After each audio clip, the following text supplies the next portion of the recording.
Hi guys, another quick video here on the Ferrari 360 series. This is a problem that I saw on my car, and it seems to be a growing problem now that the 360 is pretty much 20 years old. It's the same whether you've got a Stadale, a Spider or a Modena coupe. It's the same system, and it will manifest itself in the same way. So I shot a couple of videos at the time of what I was seeing on the car, the problems. I'll share those with you, and I will talk at the end of what fixed the problem.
Okay, so you can see from those two videos the kind of faults that you could see and hear on the car.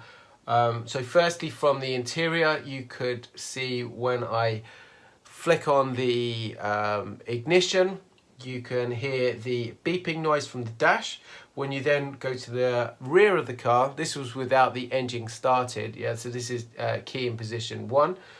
Then you could see those throttle bodies fluctuating slightly, the butterflies in them, but you could really hear the clicking noise. Okay.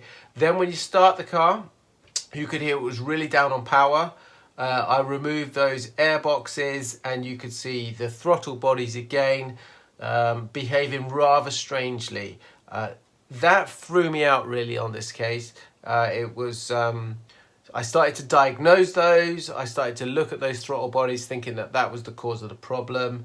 And basically that was a red herring. It was nothing to do with the throttle bodies, and it was in fact to do with the engine ECUs. So I ended up in this car replacing both engine ECUs, simply because, as you do, I happen to have two brand new ones sat in my garage drawer. In these two pictures here, you will see that I have just labelled the locations of both of those on the right side and the left side ECUs, where they're housed in the 360 engine bay. Very easy to access. You just need to remove the side panels, and it's a couple of bolts that hold those in place, and you just unhook the wiring harness and change them over. However, the hard bit is that the new ECUs will need to be rewritten and recoded to go to your car. I replaced both of mine, and they were rewritten by a specialist who actually put new maps on mine and gave me a few extra horses output for the car, which was rather handy. So I didn't have to go to Ferrari to get that done, is the point, okay? So I will share with you the 3 pictures here, and finally it will be a picture of the actual ECU, or of a ECU. I don't actually have my old ones anymore. And we will just conclude it there. So the fault here, like I say, was fixed by replacing the ECUs. I probably could have got away with replacing one, but like I say, I had 2 brand new ones, and they were replaced. Hope it helps.